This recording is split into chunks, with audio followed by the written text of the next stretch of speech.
Hey guys, this is Arsenal Giants PS3 and this is episode 14 of season 3 of our FIFA 12 Sunderland Manager Mode commentary. So we are still in the month of January. This has been a really long month. We've had a lot of matches to play this month, but we've only got 2 matches left. We have our FA Cup match against Reading and finally our semi-final League Cup match against Tottenham. I got a bit confused for a second there, which in the first leg we won that match 5-2, so we should really be advancing to the final of the Carling Cup, in which I shall be doing a live commentary of that. And also we have transfer deadline day coming up, which I'm probably also going to do a live commentary, and I'm not really too sure either. So what you're looking at now is the squad report. Quite a lot of players have made a little bit of progress, not everyone though, because some players are quite old. I'm quite a bit annoyed that Xherdan Shaqiri hasn't made too much progress.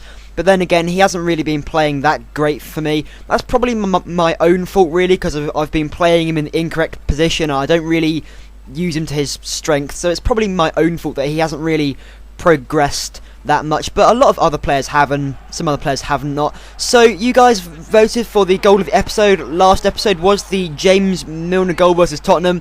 It was a pretty awesome goal, if I am honest. And although I did quite like the other goal by Sessegnon, because as it was quite important, but the James Milner goal was pretty nice. So I'm just showing you the Premier League table, just purely because I don't know why, because we're not actually playing any Premier League matches this episode, but I just thought I'd show you it anyway. So Bayern Leverkusen, I completely forgot who that was for a second. Bayern Leverkusen came in with a 12.5 million offer for Stefan Sessegnon, but I didn't really want to accept it. There wasn't really enough. So we get on with our first match against Reading in the FA Cup. And as always, look at this. This is just typical stuff. It's awful rainy conditions, and of course you're playing against inferior opposition and they take the lead against you. How typical is that?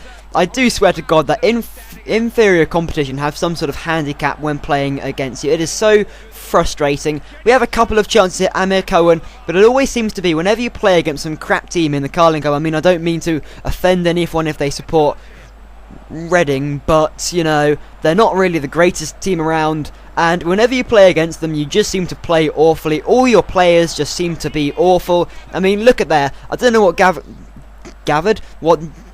David and Gog was doing when he went to header that, but it just didn't quite get enough, and we were just playing so poorly. And at half time it was 1-0 to Reading, and you're just thinking this can't get any worse at all. I mean, we're just playing terribly and Reading are 1-0 up. Oh, it can get worse than that. Just after half time, Hunt gets tackled really well there, and then a pass across straight back to Hunt to make it 2-0 to Reading. And at this point you're just thinking, oh my god, I'm being beaten 2-0 at home by an inferior club. That we do manage to get a goal back through Stefan Sessegnon. So it's quite good that I did not accept that offer, or else he probably wouldn't have been able to do that. That was a great finish though into the top corner. And at this point I was also thinking, right, I'm not going to lose to Reading. I'm going to get straight back into this match.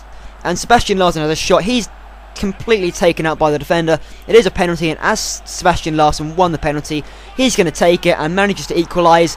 And now I'm thinking, well, I'm thinking a lot actually. I'm going to go on to win this match. I repeat, do not want to play another FA Cup replay. I hate the FA Cup replays because all your players' stamina just drops to a unimaginable low level, and Reading really come close to winning that there 3-2, and I'm thinking at this point, can I win it? And we come so close to Sebastian Larsson, almost managed to win it for us, but at full time it does end 2-2, and I was so annoyed. I was like, no, I don't want an FA Cup replay, I don't want a replay. But anyway, moving on to our next match against Tottenham in the League Cup, and because we already have a 3-0 lead over them, this is just going to be an easy match, and I don't really want to go too attacking, because if Tottenham do manage to score against me, it's just going to be really frustrating. I'm like, no, I don't want to concede again, and whenever you really do not want to concede, then you go on to concede. So I just want to keep it nice and simple. I don't want to go too attacking. Obviously we have a chance here. James McLean running down the flank, passes it to Milner, who hits it hard and low into the bottom corner, and as we take a 1-0 lead, I'm just like, yep, this is good. We are now going to keep it 1-0. We don't want to go too attacking. We're already 6-2 up at this point. But of course, whenever you try and just keep it simple, Luka Modric passes it to Scott Parker and does equalise it. And yet again, I'm just confused how whenever I seem to score a goal, the opposition just manages to equalise. It's just I can't seem to just keep it casual, can't seem to just score a goal and then keep it clean. But I'm just showing you here, nothing else happened in that half. There was hardly any highlights. Look at the stats. Just one single shot on target for Tottenham and for Sunderland. There was nothing at all. So I decided to bring on a couple of substitutions. Again, just to keep things simple, just to keep things flowing. I don't want to go too attacking. And there were so few highlights to show you guys because I did not want to play too attacking, as I've said like 3 times now. I keep on repeating myself, I'm sorry guys, but essentially that's what it was. I just wanted to keep things simple. I didn't do hardly any attacking at all. We have a chance here. Stefan Sessegnon just running about their box, no idea what to do. Pass it to Lukaku, who has a shot which is saved by Aurelio Gomez. It wasn't really creating any problems. There was a header there, but it didn't really trouble at all. And at full time, it did end Tottenham 1, Sunderland 1. So it does mean that we will be going into the Carling Cup final. So anyway, guys, I'm sorry this has been a rather short episode, but if you could please leave a comment on what goal you think should be goal of the episode, either the Stefan Sessegnon goal against Reading or the James Milner goal. We only actually scored 3 goals in this episode, so you don't really have that much choice, but I thought I'd just select out 2 goals because the penalty by Sebastian Larsson was just, well, it was just a penalty really, so nothing really to choose from there. But anyway guys, hope you have enjoyed this episode, although it has been quite a short episode. I hope you have enjoyed it nonetheless, and if you have, please leave a thumbs up. So thank you very much for watching.